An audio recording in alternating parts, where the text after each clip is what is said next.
Morning and welcome back to my থাম্বনেইলে সবাইকে স্বাগত জানিয়ে আমি সোনালি শুরু করছি আজকের একটা নতুন দিনের ব্লগ। আজকের দিনটা হচ্ছে স্যাটারডে, মানে শনিবার। আর আজকে না অম্বাবতী শুরু হয়ে যাবে 8টা থেকে। তো চলো, আমার স্নান হয়ে গেছে, ঘরের সমস্ত কাজ কমপ্লিট হয়ে গেছে, এবার পুজো দিয়ে নেব। আর আজকে না আমাদের ঠাকুরকে আমদুধ দিতে হয়, তো আমদুধ দিয়ে সমস্ত ঠাকুরকে চাপা দিয়ে দেবো। তবে আমার যেহেতু আধ্যাত্মিক আর মানে ছেলেদের সব ভাগ করে রাখা আছে, মানে নিচে গোপাল থাকে, ওপরে কালীমারা থাকে। তো যেহেতু কালিমার ওপরে থাকে, শুধু কালিমার পোষণটা চাপা দেবো, আর গোপালকে তো চাপা দেওয়ার দরকার নেই। তো যেহেতু তাকে রোজই জল মিষ্টি দিতে হবে, তো নিচের দিকে আর সেরকম কিছু করব না। তো চলো তাড়াতাড়ি পুজোটা করে নিই। এখানে দেখো কলা এসছে, পেয়ারা এসছে, এটাতে পেয়ারা আছে, আর এসছে আম, আর এই যে দুধ দেওয়া হবে, ফুল এসছে, মিষ্টি এসছে। চটপট পুজোটা দিয়ে নিই। পাশের দিকে দেখো সকাল থেকে এরকম মেঘলা ওয়েদার, আর এখনই টিপি টিপি বৃষ্টি শুরু হয়েছে। আর আমার গাছে রোজকার মতো ফুল দিয়েছে, আজকেও 3টে ফুল হয়েছে। দেখো ফুলগুলো আমি তুলে নিই।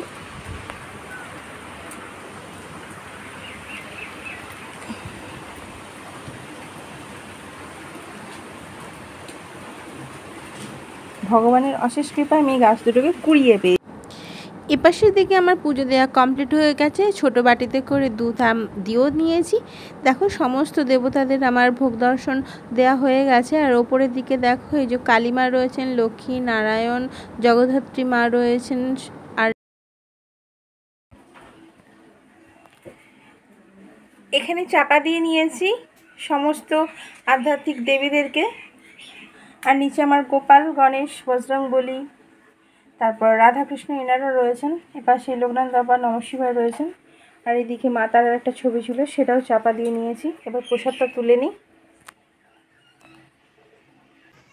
এখানে প্রসাদ তুলে নিয়েছি, এটা আমরা এখন ভাগ করে খেয়ে নেব 1 চামচ করে। আর এই যে এখানে ছোলার ডাল আর মটরের ডাল ভিজিয়ে রেখেছিলাম, আজকে যেহেতু শনিবার, তো এটার বড়া করে ঝোল করব। চলো, অন্যদিকে মেয়ের সোমবার দিন জিওগ্রাফি এক্সাম আছে, সেটাও রেডি করব। রান্না করতে যাওয়ার আগে বিছানাটা রেডি করে মেয়েকে পড়তে বসিয়ে দেব।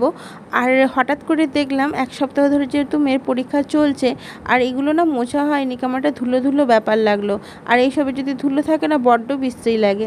অনেক জমে গেলে না তখন পরিশ্রমটা অনেক বেশি হয়ে যায়। তাই অল্পর ওপর দিয়ে যদি পরিষ্কার করে নেওয়া যায়, তাহলে কাজটাও কম হবে আর তাড়াতাড়িও হয়ে যাবে। তো দেখো আমি এপাশে খাটের যে রেলিংটা আছে সেইটা, আর ফটোর যে ছবিগুলো, ওগুলো তো ফ্রেম না, এমনি জাস্ট পোস্টার আমার হাতে আঁকা। তো এই জিনিসগুলো ভালো করে মুছে নিলাম।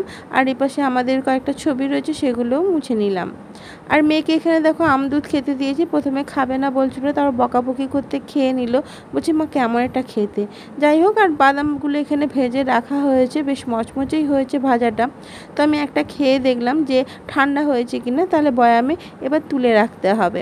তো চলো, ঠান্ডা হয়ে গিয়েছিল, বয়ামে তুলে রাখা হয়ে গেছে। এপাশে মুগের ডাল হচ্ছে, আর এপাশে বড়াগুলো ছেড়ে নেব।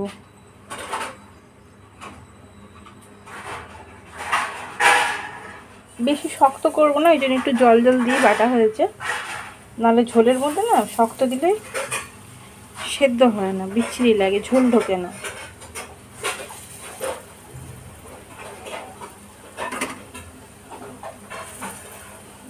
অনেকে হাতে করে দেয়, কিন্তু আমার চামচে করে দিতে বেশ পরিমাণগুলো একই লাগে, দেখতে ভালো লাগে। বড়া ভাজাগুলো কমপ্লিট করে নিয়ে এবারে না শুধু টমেটো আর জিরে গুঁড়ো, আদা বাটার ওপরে আলুর সঙ্গে বেশ মাখা মাখা একটা তরকারি করে নেব। এখানে বড়া ভাজা কমপ্লিট হয়ে গেছে। আর এখানে পটল আলু দিয়ে বড়ার ঝোল হবে। আর পটল ভাজা, পটলটা এত সুন্দর, মানে এত নরম, ভেতরে এখনও দানা হয়নি।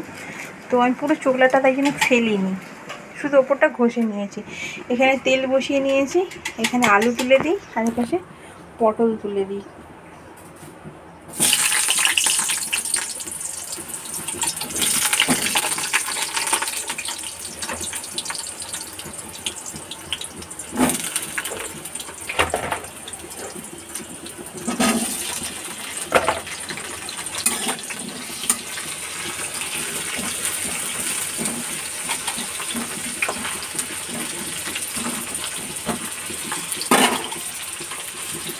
আর এই পাশের দিকে মুগের ডাল সেদ্ধ হয়ে গেছে, আর নিচে দুধ আছে, রাতে সিমুই হবে। এখানে দেখো আমি ভিডিও করছি, মেয়ে জিভ ভাঙাচ্ছিল তাই ওকে একটু বকলাম। আর এখানে 12টা বেজে গেছে, অভিজিৎ এখনও বেরোয়নি।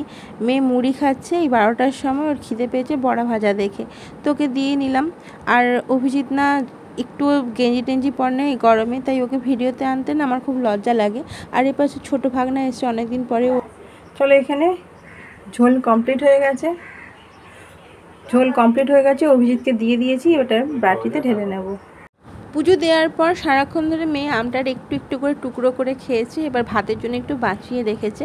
আর দেখো চেয়ারে একটা পোকা মরে পড়ে আছে, তাই পরিষ্কার করার জন্য খুব চিৎকার চেঁচামেচি করছে, তো আমি পরিষ্কার করে দিলাম।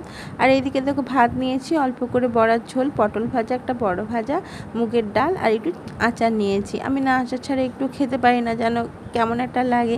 তো চলো এবার খেয়ে নিই খাবারটা। আর ওপাশে মেয়ে খাচ্ছে টিভি দেখতে দেখতে। তো টিভির ভলিউম তো শিনচ্যান আর ডোরেমন তো জোরে জোরে চলে, তাই ডাইরেক্ট ভলিউমটা দিতেই পারি না, আমি কমাতে বললেও কমাবে না।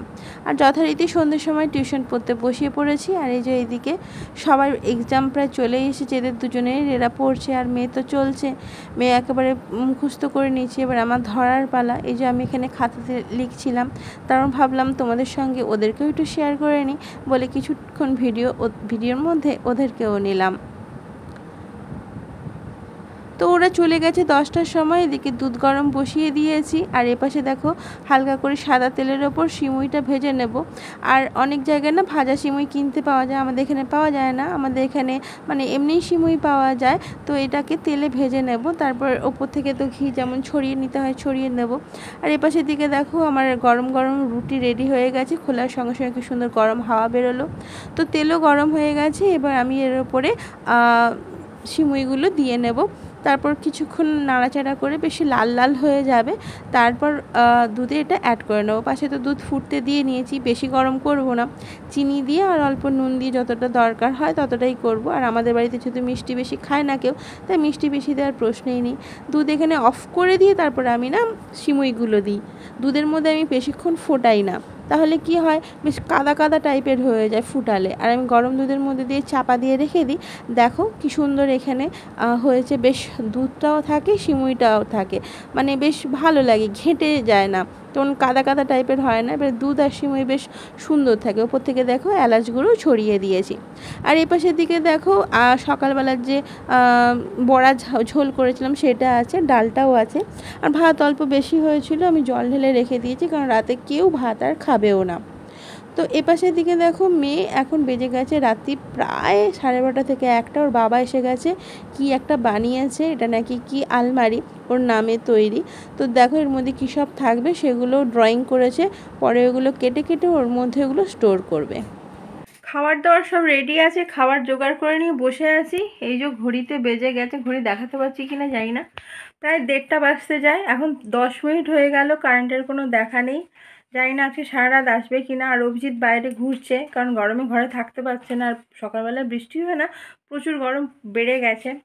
তো চলো এখনও পর্যন্ত খাওয়া হয়নি, আর খাওয়ার কোনো ইচ্ছে হচ্ছে বলে আমার তো মনে হয় না, শুধু মেয়ে এখনও খেতে বাকি আছে, ও খাচ্ছে না, কারেন্ট এলে খাবে বলছে, জানি না কি হতে চলেছে। তো চলো ব্লগটা আর বাড়াচ্ছি না, এখানেই শেষ করছি। একটা কি বলবো, অন্ধকার গরম আর তার সঙ্গে একটা মিষ্টি করে গুড নাইট। সবাই ভালো থেকো, সুস্থ থেকো, দেখা হচ্ছে নতুন একটা ব্লগের সঙ্গে, নতুন একটা দিনের সঙ্গে। এসএস ফ্যামিলিতে সবাইকে স্বাগত রইল। চলো টাটা।